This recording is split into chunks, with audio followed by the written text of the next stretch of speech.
जी जी, कौन साहब हैं, हाथ खड़ा जी करें। जी जी, यहाँ पर एक अथीस्ट मौजूद हैं, वो अपना क्वेश्चन करना चाह रहे हैं। आ जाएं। जी, अपना नाम, पेशा और मुख्तसर क्वेश्चन पेश करें। जी, मेरा नाम वाजिद एहसास है और मैं एक तालिब इल्म हूँ। डॉक्टर साहब से मेरा ये सवाल है कि मैं पिछले 4 साल से रिलीजन को प्रैक्टिस नहीं कर रहा। मैं एक रिलीजियस पर्सन हूँ और मेरे तमाम मामलात अच्छे चल रहे हैं। यानी मैं एक तालिब इल्म के तौर पर एक अच्छा तालिब इल्म भी हूँ, एक बेटे के तौर पर एक अच्छा बेटा भी हूँ। दोस्तों के में जो मेरा एक माशरे में किरदार है या दोस्तों में है वो भी बहुत अच्छा है और मेरे तमाम मामलात भी ठीक हैं। मैं किसी से कुछ लेता हूँ तो वक्त पर वापस करता हूँ। जब मेरे मामलात ठीक हैं तो मुझे क्यों मजहबी होना चाहिए? एक ये और ये है कि मुझे एथीस्ट होने का या इरिलीजियस पर्सन होने का क्या नुकसान है जो एक रिलीजियस पर्सन को नहीं है और उसको फ़ायदा है? ये मेरा क्वेश्चन है जाकिर साहब से। और मैं ये कहूँगा कि वो कोई मेटाफिजिकल आंसर ना दें, ऐसा कोई रैशनल आंसर दें जिसका अकल से और जिसकी अप्रोच रैशनल हो। Thank you very much. भाई साहब, आपका नाम क्या है? वाजिद एहसास। वाजिद एहसास मुसलमान है? I am not practicing religion sir.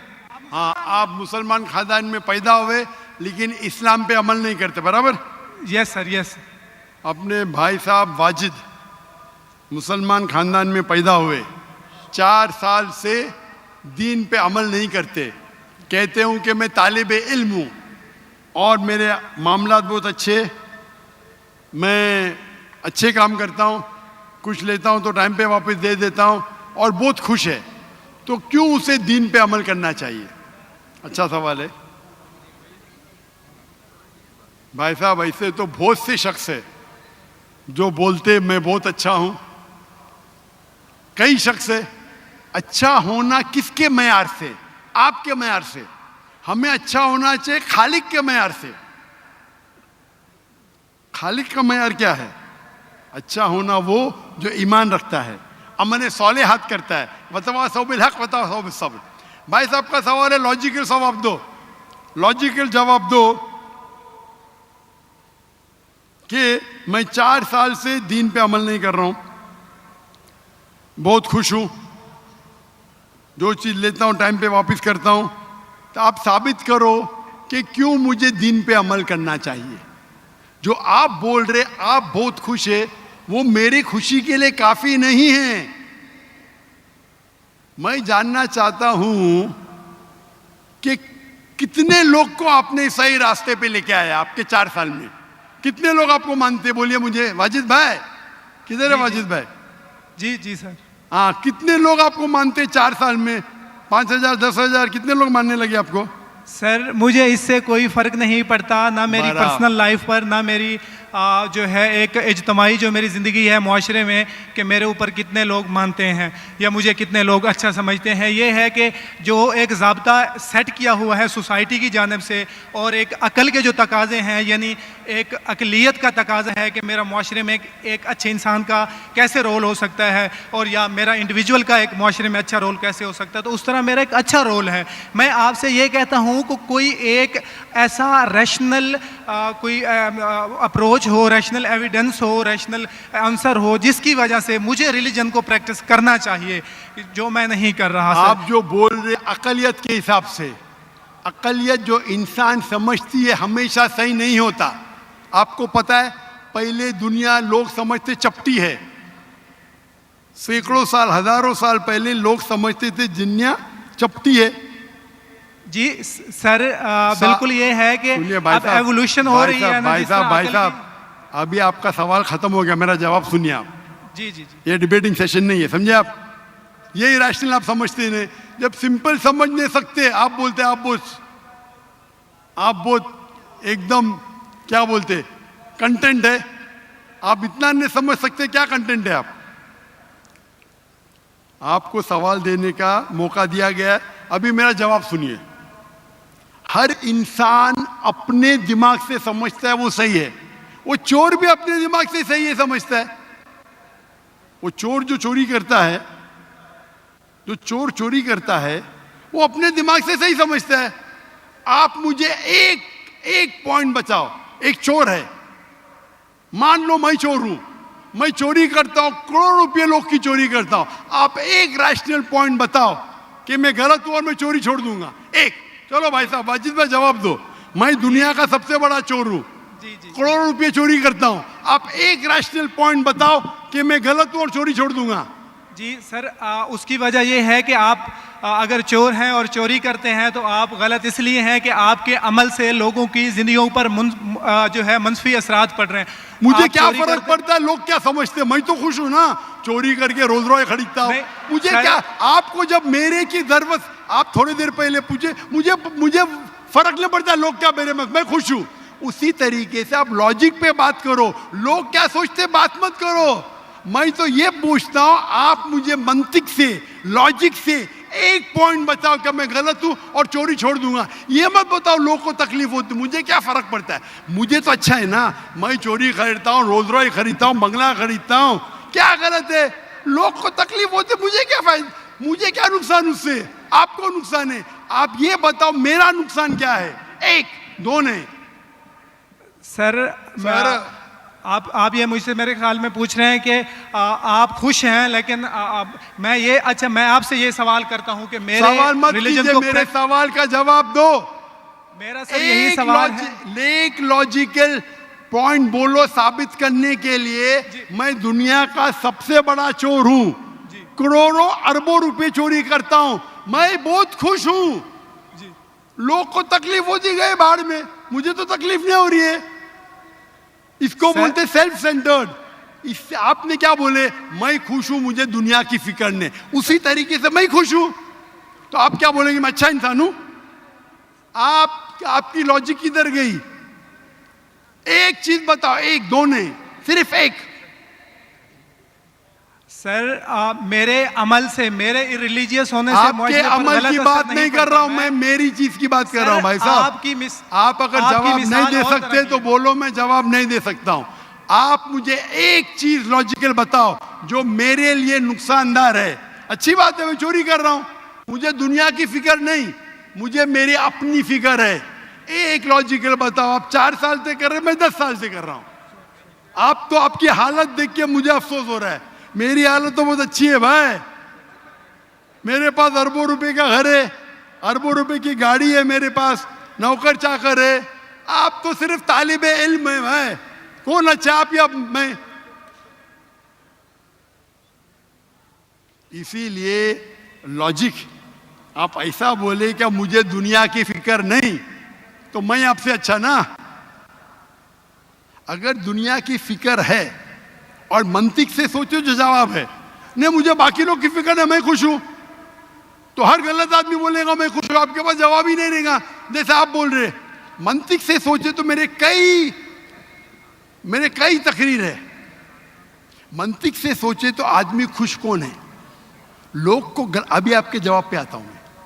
आपने जो डायलॉग मारे ना, मुझे लोग की फिक्र नहीं, उसमें तो फंस गया।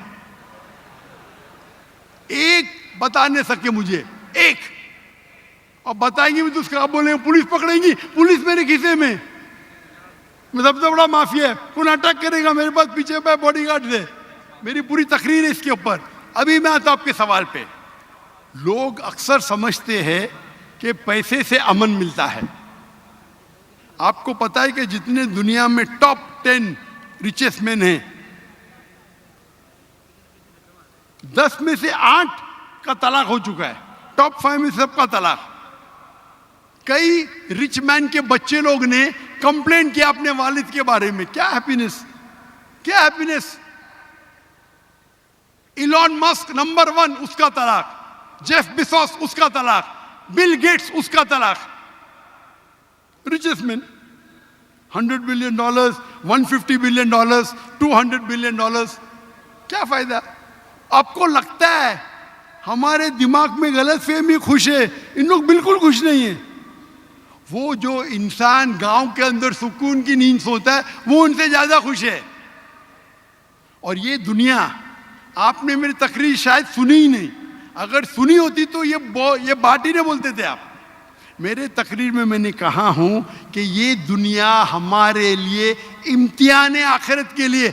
आप जब आखिरत में मानते ही नहीं तो आपको क्या पता? अगर मंतिक से सोचेंगे, लॉजिक से सोचेंगे, तो आपको पता होगा कि इस दुनिया का खालिक एक है। आप मेरी वीडियो कैसेट सुनिए, डज गॉड एग्जिस्ट। वाजिद भाई, वाजिद का मतलब क्या? आपका नाम क्यों नहीं बदलते आप? वाजिद का मतलब क्या? पाने वाला सर। क्या? पाने वाला। पाने वाला। क्या पाया आपने? सर मैंने 4 साल पहले पाया। हाँ, अभी छोड़ दिए तो नाम तो बदलो। लोग को धोखा क्यों दे रहे? सर ये मेरी सोसाइटी से मुनासबत रखता है, लेकिन आपने मेरे सवाल का जवाब नहीं दिया सर। एटमोस्ट रिस्पेक्ट के साथ सर, मैं वही तो बोल रहा हूं मैं ना, मेरे सवाल का जवाब के लिए मेरे तकरीर सुनो। Does God exist? सर वो एक और सुनिए मौजू है, सुनिए मैं सुनिए उस सुनिए तरफ सुनिए, नहीं जा रहा। ये बहस नहीं हो रही है। आपका सवाल खत्म हो, जवाब दे रहा हूं मैं। आप ये मानने के लिए डज गॉड एग्जिस्ट, जो लोग खुदा में नहीं मानते वो साबित ही नहीं कर सकते चोर गलत है। अभी मैं आपको साबित करता हूं। जो लोग, आप कुछ भी बोलो, आप बड़े चोर है, आपको पुलिस पकड़ेंगे, पुलिस मेरे खीसे में, आपकी कोई दूसरी चोरी करेंगे, आपका चोरी कोई कर नहीं सकता, मेरे पास बहुत बड़ी गार्ड है। सिर्फ एक ही लॉजिक से आप उस चोर को गलत साबित कर सकते हैं। अगर मैं मुसलमान हूं और मुझे कोई चोर कहता है कि मैं सबसे बड़ा चोर हूं, मैं खुश हूं, मुझे एक लॉजिक बताओ कि गलत है और मैं छोड़ दूंगा। मैं उससे पूछूंगा, अगर तुम्हारे साथ कोई नाइंसाफी होगी तो आप चाहेंगे कि इंसाफ हो? भले आपके साथ कोई चोरी नहीं कर सकता, मान लो, लेकिन आपके मां के साथ किसने गलत हरकत की है, आप नहीं चाहेंगे कि उसको सजा मिले? आपके बहन के साथ कोई गलत हरकत करता है, आप नहीं चाहेंगे उसके साथ सजा हो? ये दुनिया में आप मिसाल लो हिटलर की। हिटलर ने 6 मिलियन 60 लाख लोगों का कत्ल किया। आपकी पुलिस अगर हिटलर को पकड़ेंगी क्या सजा दे सकती है? मैक्सिमम उसको जला सकती है। एक के बदले एक 59 लाख 5,999,000 अब भी उस पर अदल्य होता है। आप अगर हिसाब किताब करेंगे तो इनजस्टिस है। आप हिटलर को पकड़ेंगे, आपकी लॉजिक क्या सजा दे सकती है उसको? बोलो, क्या सजा दे सकती है? मान लो हिटलर को आपने पकड़ा, उसने 60 लाख लोग को जिंदा जलाया, आपकी लॉजिक क्या कहती है? क्या सजा मिल सकती है उसको? बोलो बोलो वाजिद भाई। सर आप मेरा सवाल का दो, हिटलर को आज पकड़ेंगे, आपकी लॉजिक क्या सजा दे सकती है उसको? सर जो भी कानून के दायरे में उसे सजा दी जाएगी। हिटलर का अमल और है, मेरे सवाल का उससे ताल्लुक नहीं अरे है। मेरे सवाल का जवाब देंगे तो आपको मालूम पड़ जाएगा। मेरा सवाल ये है, आप लॉजिक आदमी है ना, अगर हिटलर को पकड़ेंगे तो उसको सजा मिलना चाहिए ना दुनिया में? जी, जो एक स्टेट ने तय की है कातिल की, वो उसे सजा मिलनी चाहिए। एक कत्ल के मतलब एक, बाकी जो 5 मिलियन का क्या हिसाब? अन्य जस्टिस नहीं है, बराबर? आपको मानना पड़ेगा, अगर पुलिस हिटलर को पकड़ती थी, उसको मौत देती थी, ये जस्टिस है क्या? नहीं जस्टिस है, नहीं जस्टिस है। आपके हिसाब से 1 = 6 मिलियन, आपका मैथ्स बहुत वीक है। अल्लाह ताला फरमाते हैं कुरान मजीद में, अल्लाह ताला फरमाते कुरान मजीद में सूरह निसा में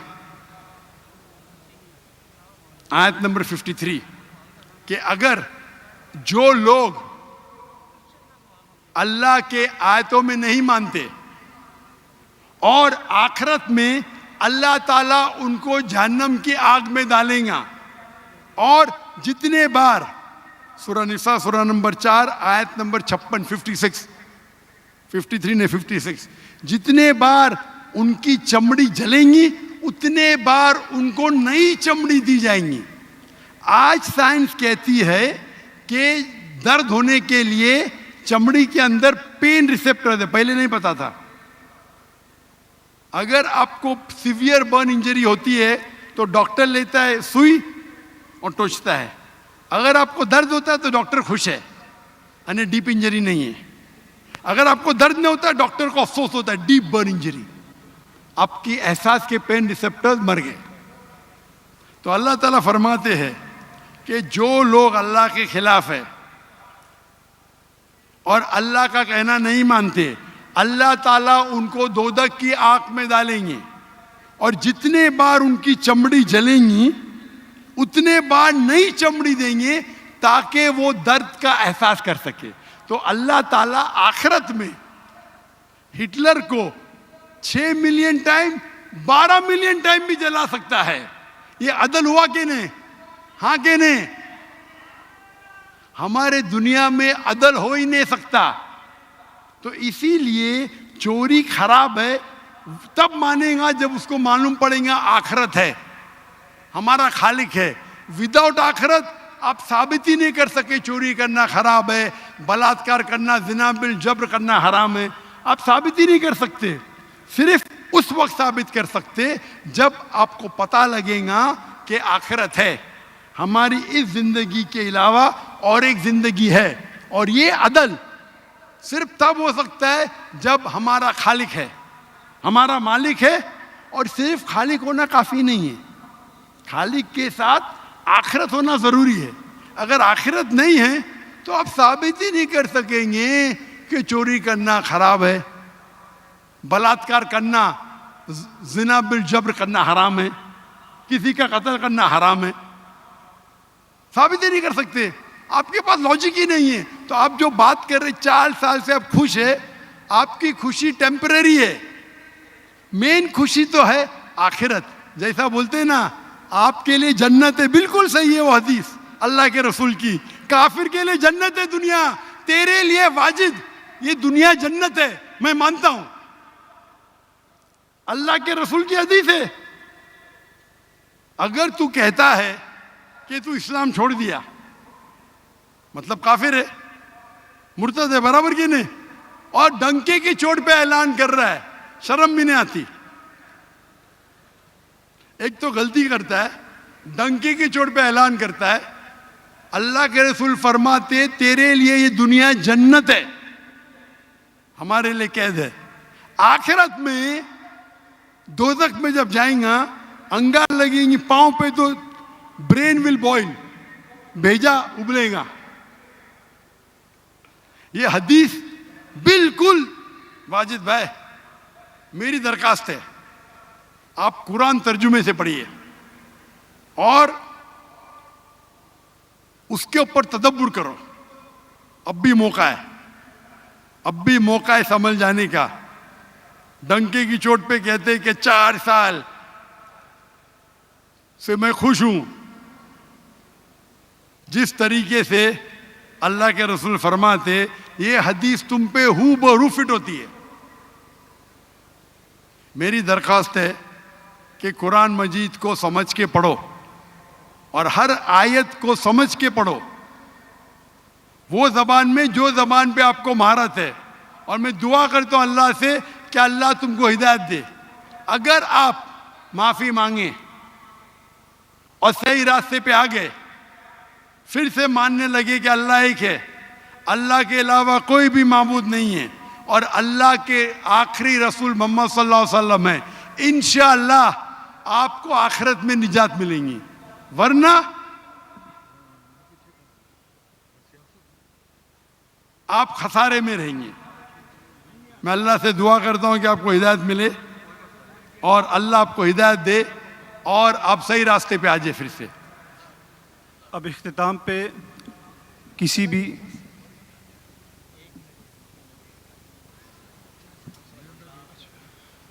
कराची में माशाअल्लाह 2:45 तक चली।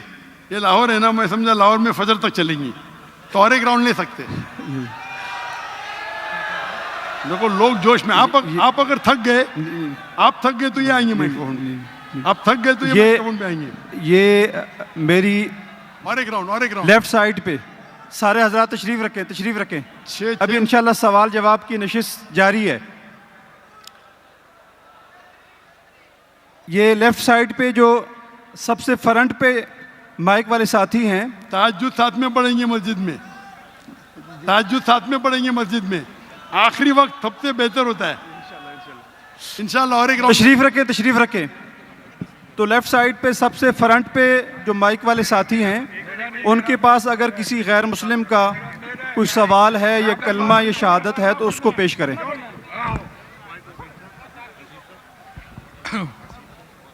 ये लेफ्ट साइड पे सबसे फ्रंट पे जो माइक वाले भाई हैं, उनसे गुजारिश है कि आपके पास अगर किसी गैर मुस्लिम का कोई सवाल जी करें। उमर भाई। अस्सलाम वालेकुम, मेरा नाम उमर बिन अब्दुल्ला है। आज चूँकि टॉपिक कुरान पे था और उसकी आयत के ऊपर था, तो मेरा सवाल शायद क्लियरली अभी मैं समझा ना सकूं, क्योंकि मेरा सवाल मुसलमानों के बारे में ही है कि हमारे पे कोई भी हमला दहशतगर्दी का होता है किसी अदारों पे, स्कूल में या पुलिस पे, तो उसमें कुरानी की रेफरेंस ही दे के उसको जिहाद का नाम दिया जाता है और हमें उस नाम से बड़ी कन्फ्यूजन पैदा हो गई है। और चूँकि आज के दौर में जो नाम जिहाद का लेना वो बड़ा मुश्किल हो गया। बस यही सवाल है। भाई साहब का बहुत अच्छा सवाल है। हम देखते हैं कि दहशतगर्दी का हमला होता है, कुरान कोई स्कूल पे कई बेगुनाह का कत्ल होता है और कहा जाता है कि ये कुरान में जिहाद है। इसका प्रॉब्लम कौन है? हम मुसलमान कुरान पढ़ते हैं लेकिन समझते नहीं। मेरे बेटे ने तकरीर की थी कराची में, क्या कुरान को समझ के पढ़ना ज़रूरी है? अगर हम कुरान को समझ के पढ़ेंगे और कुरान को समझेंगे तो कोई भी दहशतगर्द आपको बेवकूफ़ नहीं बनाएगा। आप बेवकूफ़ बन जाते क्योंकि वो दहशतगर्द बोलता है क्या स्कूल में अटैक करो, बच्चों का कत्ल करो, आप जन्नत जाएंगे। ये जितने दहशतगर्द है ना, उनको गैर मुसलमान अक्सर गैर मुसलमान उनको सपोर्ट करते। गैर मुसलमान सपोर्ट करते इस्लाम को बदनाम करने के लिए, उनको पैसा देते और कुरान की आयत को आउट ऑफ कॉन्टेक्स्ट गलत हवाला देके पेश करते। आप अगर कुरान मजीद को समझ के पढ़ेंगे, मैंने तो तकरीर में कहा है, अगर एक आयत हर मुसलमान जाने, सूरह माइदा की सूरह नंबर 5 आयत नंबर 32, अगर कोई भी बेगुनाह का आप कत्ल करते, चाहे मुस्लिम या गैर मुस्लिम, सिवा कत्ल के बदले कत्ल, या अगर जमीन पे फसाद पैदा कर रहा है, ये दो के अलावा अगर कोई इंसान मुस्लिम या गैर मुस्लिम दूसरे कोई इंसान मुस्लिम या गैर मुस्लिम का कत्ल करता है, गोया के सारी इंसानियत का कत्ल कर रहा है।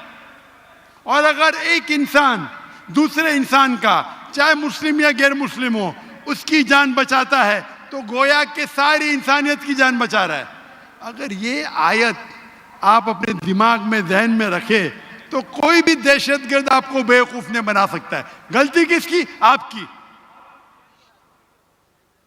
डॉक्टर जाकिर नाइक ने कहा हम जाके चेक करेंगे, घर पे जाके खोलो सूरह माइदा सूरह नंबर 5 आयत नंबर 32 तर्जुमा पढ़ो और आपको पता है कि कुरान में कभी भी कॉन्ट्रडिक्शन नहीं है, कभी भी टकरार नहीं है। तो एक आयत आपके दिमाग में आप याद कर लो, कोई भी दहशतगर्द आपको बेवकूफ नहीं बना सकता है। गलती किसकी? आपकी। ये गैर मुसलमान क्या करते हैं, कुछ मुसलमान को भड़काते हैं और कुछ कुरान की आयत और हदीस को, आयत को तोड़ मरोड़ के पेश करते हैं और वो क्या करते, अपने नौजवान मुसलमान को भड़काते हैं।